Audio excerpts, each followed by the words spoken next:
غلام معصوم شاہ جیلانی، ہمارے خطیب خاص علامہ سعید اختر صاحب اور فخر فیض صدیقیہ جناب مولانا محمد صدیق صاحب، اللہ رب العزت کا ہم سب شکر ادا کرتے ہیں کہ پاک پروردگار جل مجدہ نے ہمیں اچھی صحبت اور عمدہ محبت عطا فرمائی ہے، اور جس صحبت کی اس زمانے میں ہمیں ضرورت تھی، اللہ رب العزت نے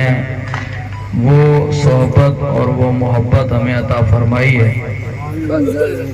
لَإِن شَكَرْتُمْ لَأَزِيدَنَّكُمْ، اللہ تعالیٰ جل مجدہ ارشاد فرماتا ہے، مومنو اللہ کی نعمت پر تم شکر ادا کرتے رہو گے تو اللہ تعالیٰ تمہاری نعمت میں اور زیادہ اضافہ فرمائے گا۔ آپ تمام حضرات اپنے زبان سے اعتراف یا تو کر نہیں سکتے ہیں بے علمی کی وجہ سے، یا آپ میں لیاقت اور صلاحیت نہ ہو، لیکن یہ کتنا بڑا کمال ہے کہ ہم بیٹھے ہوئے میں سے ایک انسان ایسا نہیں ہے کہ جس کا دل اس چیز کی اور اس حقیقت کی، جو اس فضیلت کا اعتراف نہ کرتا ہو کہ الحمدللہ ہم پر بہت بڑے جو ہے مہربانیاں اور کرم ہوئے ہیں بزرگان دین کے، کہ آج ہمارے علاقے کے اندر اہل سنت و جماعت کی ایک بہار آ گئی ہے۔ اہل سنت و جماعت کی خدمت، اور وہ بھی علمی اور عرفانی خدمت، الحمدللہ اللہ رب العزت نے ہمیں عطا کی ہے۔ آج کے پروگرام میں آئے ہوئے تمام حضرات حضور پیر صاحب قبلہ کی صحت کے لیے خصوصی طور پر سب لوگ مجمع میں، یہ مقبولیت والا مجمع ہے، یہاں انشاءاللہ العظیم آپ کی ہر گھڑی بارگاہ خداوندی میں قبول ہے اور مقبول ہے، بشرطے کہ آپ دل و جان سے بیٹھے ہوئے ہوں، اٹھنے کے موڈ میں نہ ہوں۔ بہت سارے حضرات ایسے ہوتے ہیں جو اپنی طبیعت کے پیچھے چلتے ہیں، انہیں قدر ہوتی نہیں ہے کہ کس محفل میں بیٹھے ہوئے ہیں، انہیں یہ خیال نہیں ہوتا ہے کہ ہماری اٹھک اور بیٹھک کو کون دیکھ رہا ہے، اور انہیں یہ پتہ نہیں ہوتا ہے کہ ہماری جھولی میں آئی ہوئی چیز کہیں نیچے تو نہیں گر رہی ہے۔ تو ایسے انسانوں کو اس محفل میں آنے سے پہلے ہی سنبھلنا چاہیے کہ ہم جس محفل میں بیٹھنے کے لیے جا رہے ہیں وہ محفل ہے کہ جس کی 1 ساعت 100 سال کی بیریہ عبارت سے بہتر ہے۔ یہ حضور غوث اعظم رضی اللہ تعالی عنہ کا جلسہ ہے کہ جن کے جلسے کے اندر کوئی پرندہ درمیان میں اڑ کر کے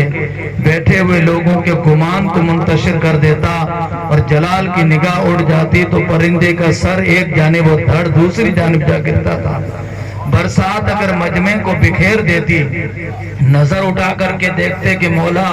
میں تو ان لوگوں کو تیرے دین کے لیے جمع کرتا ہوں اور یہ برسات ان کو منتشر کرنے کے لیے آ گئی ہے۔